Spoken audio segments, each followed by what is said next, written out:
Special intensive revision यानी SIR के दौरान वोटर लिस्ट से नाम हटाए जाने को लेकर पैदा हुए भ्रम के बीच सुप्रीम कोर्ट ने एक बार फिर साफ किया है कि केवल मतदाता सूची से नाम हट जाने भर से किसी व्यक्ति की नागरिकता अपने आप खत्म नहीं हो जाती।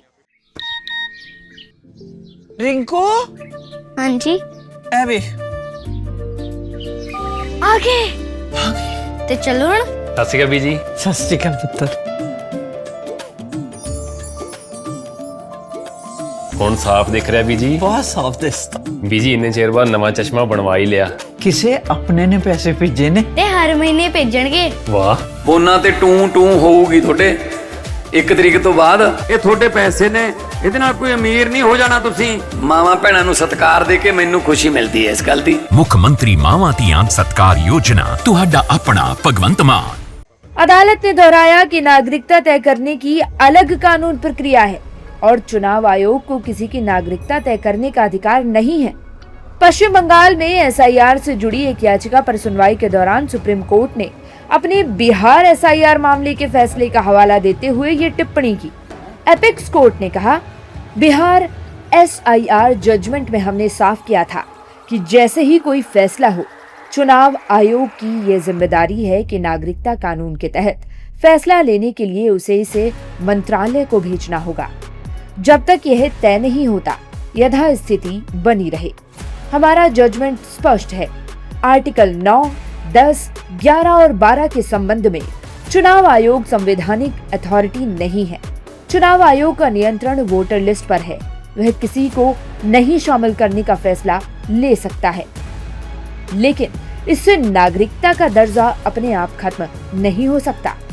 सुप्रीम कोर्ट की टिप्पणी पर अब राजनीतिक दलों की प्रतिक्रियाएं आने लगी हैं। बीजेपी भी सुप्रीम कोर्ट की बात दोहरा रही है और कह रही है कि चुनाव आयोग का यह अधिकार नहीं कि वह तय करे कि कौन भारत का नागरिक होगा और कौन नहीं, लेकिन केवल भारत के नागरिकों को ही मतदान का अधिकार हो, ये सुनिश्चित करना चुनाव आयोग की जिम्मेदारी है। वहीं विपक्ष सुप्रीम कोर्ट की टिप्पणी का स्वागत करते हुए कह रहा है कि अदालत ने एसआईआर के दौरान नागरिकता को लेकर चुनाव आयोग की दलीलों को स्पष्ट रूप से खारिज कर दिया है। देखिए, ये बात ठीक है कि चुनाव आयोग का एक अधिकार नहीं है कि कौन व्यक्ति जो है भारत का नागरिक होगा, उसके लिए अलग पैरामीटर हैं, लेकिन वोट उसी व्यक्ति का बनेगा जो भारत का नागरिक हो। उनकी सुप्रीम कोर्ट की टिप्पणी मुझे नहीं पता किस औचित्य में दी गई है, लेकिन चुनाव आयोग कोई सर्टिफिकेट नहीं दे रहा। वो अपना जो उनका नियम है कि मतदाता बनने वाला भारत का नागरिक हो, 18 वर्ष की आयु का हो, दिवालिया ना हो, तो उसके अंदर लोगों ने इसको दूसरे रूप में कह दिया कि चुनाव आयोग ही भारत की नागरिकता तय करेगा।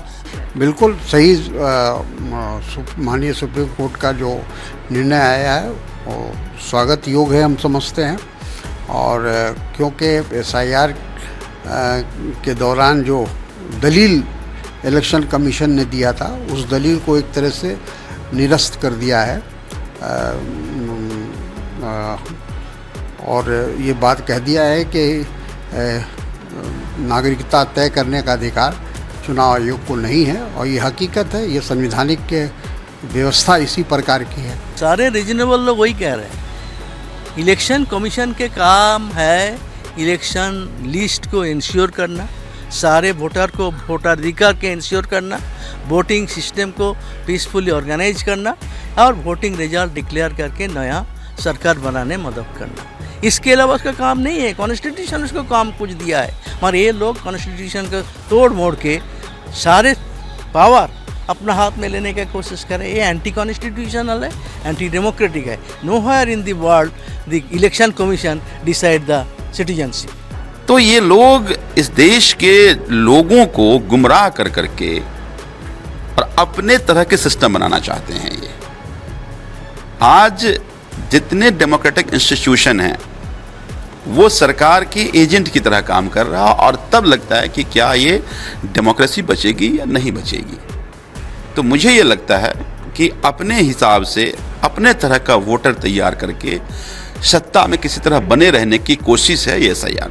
अगर ये ऑब्जर्वेशन है कि अगर किसी का नाम वोटर लिस्ट में नहीं है लेकिन वो सिटीजन हो सकता है, ओके, लेकिन अगर वोटर लिस्ट में नाम नहीं है, वोट नहीं दे सकता है और वो मौका लेकर दूसरे कोई सरकार बना लेते हैं, ये भी तो कोई काम का बात नहीं हुआ ना। इसीलिए हमारा सीनियर जो लॉयर्स है, लीगल जो स्पेशलिस्ट है, वो सब देख रहे हैं। सर्वोच्च अदालत ने ये टिप्पणी पश्चिम बंगाल के प्रसन्नजीत बोस की याचिका पर सुनवाई के दौरान की। याचिका में आरोप लगाया गया है कि एसआईआर के बाद जिन लोगों के नाम मतदाता सूची से हटे हैं, उन्हें राज्य सरकार सार्वजनिक वितरण प्रणाली, अन्नपूर्णा योजना और अन्य कल्याणकारी योजनाओं का लाभ देने से भी वंचित कर रही है। साथ ही जाति प्रमाण पत्र जैसी सुविधाएं देने से भी इनकार किए जाने का आरोप लगाया गया है। याचिकाकर्ता ने अदालत से ऐसे लोगों को राहत देने और विधानसभा क्षेत्रवार एसआईआर से जुड़ी जानकारी उपलब्ध कराने की मांग की है। सुप्रीम कोर्ट ने कहा कि उसका बिहार एसआईआर मामले का फैसला पहले से ही स्पष्ट है और नागरिकता का निर्धारण चुनाव आयोग का अधिकार क्षेत्र नहीं है। हालांकि अदालत ने उन आरोपों पर सुनवाई करने की सहमति जताई है जिनमें वोटर लिस्ट से नाम हटने के बाद सरकारी योजनाओं का लाभ रोके जाने की बात कही गई है। मामले की अगली सुनवाई अब 25 अगस्त को होगी।